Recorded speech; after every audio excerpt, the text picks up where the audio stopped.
Hello, I'm Mrs. Hopkins, and I'm going to be reading the first chapter of The Great Gatsby by F. Scott Fitzgerald. This is for my American Lit class. So, hello all of you kiddies who are sitting uncomfortably in my classroom wondering how much more awkward this can get, and I'm going to tell you it's going to get super awkward. Chapter 1. In my younger and more vulnerable years, my father gave me some advice that I've been turning over in my mind ever since. Whenever you feel like criticizing anyone, he told me, just remember that all the people in this world haven't had the advantages that you've had. He didn't say any more, but we've always been unusually communicative in a reserved way, and I understood that he meant a great deal more than that. In consequence, I'm inclined to reserve all judgments, a habit that has opened up many curious natures to me and also made me the victim of not a few veteran bores. The abnormal mind is quick to detect and attach itself to this quality when it appears in a normal person, and so it came about that in college I was unjustly accused of being a politician because I was privy to the secret griefs of wild, unknown men. Most of the confidences were unsought. Frequently I have feigned sleep, preoccupation, or a hostile levity when I realized by some unmistakable sign that an intimate revelation was quivering on the horizon. For the intimate revelations of young men, or at least the terms in which they express them, are usually plagiaristic and marred by obvious suppressions. Reserving judgments is a matter of infinite hope. I am still a little afraid of missing something if I forget that, as my father snobbishly suggested, and I snobbishly repeat, a sense of the fundamental decencies is parceled out unequally at birth. And, after boasting this way of my tolerance, I come to the admission that it has a limit. Conduct may be founded on the hard rock or the wet marshes, but after a certain point I don't care what it's founded on. When I came back from the East last autumn, I felt that I wanted the world to be in uniform and at a sort of moral attention forever. I wanted no more riotous excursions with privileged glimpses into the human heart. Only Gatsby, the man who gives his name to this book, was exempt from my reaction. Gatsby, who represented everything for which I have an unaffected scorn. If personality is an unbroken series of successful gestures, then there was something gorgeous about him, some heightened sensitivity to the promises of life, as if he were related to one of those intricate machines that register earthquakes 10,000 miles away. This responsiveness had nothing to do with that flabby impressionability which is dignified under the name of the creative temperament. It was an extraordinary gift for hope, a romantic readiness such as I have never found in any other person, and which it is not likely I shall ever find again. No, Gatsby turned out all right at the end. It is what preyed on Gatsby, what foul dust floated in the wake of his dreams, that temporarily closed out my interest in the abortive sorrows and short-winded elations of men. My family have been prominent, well-to-do people in this Middle Western city for 3 generations. The Carraways are something of a clan, and we have a tradition that we're descended from the Dukes of... That's a Scottish name. But the actual founder of my line was my grandfather's brother, who came here in '51, sent a substitute to the Civil War, and started the wholesale hardware business that my father carries on today. I never saw this great-uncle, but I'm supposed to look like him, with special reference to the rather hard-boiled paintings that hangs in Father's office. I graduated from New Haven in 1915, just a quarter of a century after my father, and a little later I participated in that delayed Teutonic migration known as the Great War. I enjoyed the counter-raid so thoroughly that I came back restless. Instead of being the warm center of the world, the Middle West now seemed like the ragged edge of the universe. So I decided to go east and learned the bond business. Everybody I knew was in the bond business, so I supposed it could support one more single man. All my aunts and uncles talked it over as if they were choosing a prep school for me, and finally said, "Why, yes," with very grave, hesitant faces. Father agreed to finance me for a year, and after various delays I came east permanently, I thought, in the spring of '22. The practical thing was to find rooms in the city, but it was a warm season, and I had just left a country of wide lawns and friendly trees. So when a young man at the office suggested that we take a house together in a commuting town, it sounded like a great idea. He found the house, a weather-beaten cardboard bungalow at $80 a month, but at the last minute the firm ordered him to Washington, and I went out to the country alone.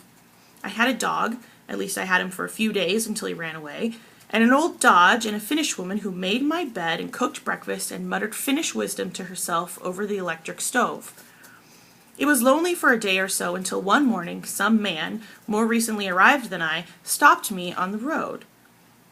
"How do you get to West Egg Village?" he asked helplessly. I told him, and as I walked on I was lonely no longer. I was a guide, a pathfinder, an original settler. He had casually conferred on me the freedom of the neighborhood. And so with the sunshine and the great bursts of leaves growing on the trees, just as things grow in fast movies, I had that familiar conviction that life was beginning over again with the summer. There was so much to read for one thing, and so much fine health to be pulled down out of the young, breath-giving air. I had bought a dozen volumes on banking and credit and investment securities, and they stood on my shelf in red and gold like new money from the mint, promising to unfold the shining secrets that only Midas and Morgan and Maecenas knew. I had the high intention of reading many other books besides. I was rather literary in college. One year I wrote a series of very solemn and obvious editorials for the Yale News. And now I was going to bring back all such things into my life and become again that most limited of all specialists, the well-rounded man.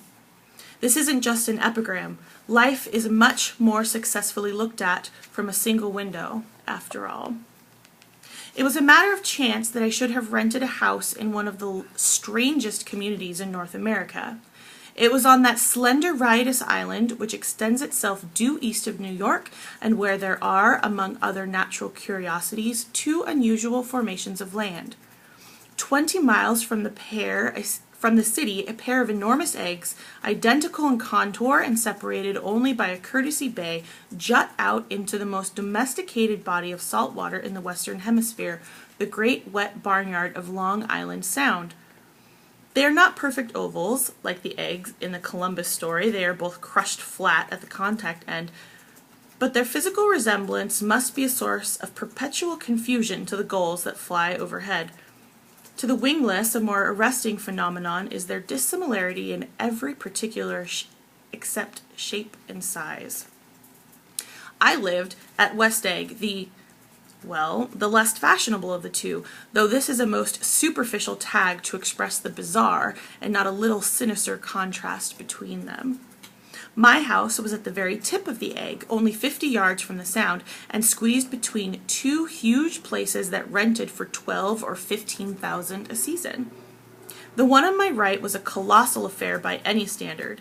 It was a factual imitation of some Hotel de Ville in Normandy, with a tower on one side, spanking new under a thin beard of raw ivy, and a marble swimming pool, and more than 40 acres of lawn and garden. It was Gatsby's mansion. Or rather, as I didn't know Mr. Gatsby, it was a mansion inhabited by a gentleman of that name. My own house was an eyesore, but it was a small eyesore, and it had been overlooked, so I had a view of the water, a partial view of my neighbor's lawn, and the consoling proximity of millionaires, all for $80 a month. Across the Courtesy Bay, the white palaces of fashionable East Egg glittered along the water, and the history of the summer really begins on the evening I drove over there to have dinner with the Tom Buchanans. Daisy was my second cousin once removed, and I'd known Tom in college, and just after the war I spent 2 days with them in Chicago. Her husband, among various physical accomplishments, had been one of the most powerful ends that ever played football at New Haven, a national figure in a way, one of those men whose reach such an acute, limited excellence at 21 that everything afterwards savors of anticlimax. His family were enormously wealthy. Even in college, his freedom with money was a matter for reproach. But now he'd left Chicago and come east in a fashion that rather took your breath away. For instance, he'd brought down a string of polo ponies from Lake Forest. It was hard to realize that a man in my own generation was wealthy enough to do that. Why they came east, I don't know. They had spent a year in France for no particular reason, and then drifted here and there unrestfully wherever people played polo and were rich together. This was a permanent move, said Daisy over the telephone, but I didn't believe it. I had no sight into Daisy's heart, but I felt that Tom would drift on forever, seeking a little wistfully for the dramatic turbulence of some irrecoverable football game. And so it happened that on a warm, windy evening, I drove over to East Egg to see two old friends whom I scarcely knew at all. Their house was even more elaborate than I expected, a cheerful red and white Georgian colonial mansion overlooking the bay. The lawn started at the beach and ran toward the front door for a quarter of a mile, jumping over sundials and brick walks and burning gardens. Finally, when it reached the house, drifting up the side in bright vines as though from the momentum of its run. The front was broken by a line of French windows, glowing now with reflected gold and wide open to the warm, windy afternoon, and Tom Buchanan in riding clothes was standing with his legs apart on the front porch. He had changed since his New Haven years. Now he was a sturdy, straw-haired man of 30 with a rather hard mouth and a supercilious manner. Two shining, arrogant eyes had established dominance over his face and gave him the appearance of always leaning aggressively forward. Not even the effeminate swank of his riding clothes could hide the enormous power of that body. He seemed to fill those glistening boots until he strained the top lacing, and you could see a great pack of muscle shifting when his shoulder moved under his thin coat. It was a body capable of enormous leverage. A cruel body. His speaking voice, a gruff, husky tenor, added to the impression of fractiousness he conveyed. There was a touch of paternal contempt in it, even toward people he liked, and there were men at New Haven who had hated his guts. Now don't think my opinion on these matters is final, he seemed to say, just because I'm stronger and more of a man than you are. We were in the same senior society, and while we were never intimate, I always had the impression that he approved of me and wanted me to like him with some harsh, defiant wistfulness of his own. We talked for a few minutes on the sunny porch. "I've got a nice place here," he said, his eyes flashing about restlessly. Turning me around by one arm, he moved a broad, flat hand along the front vista, including in its sweep a sunken Italian garden, a half-acre of deep, pungent roses, and a snub-nosed motorboat that bumped the tide offshore. It belonged to Domain the oil man. He turned me around again, politely and abruptly. "We'll go inside." We walked through a high hallway into a bright, rosy-colored space, fragilely bound into the house by French windows at either end.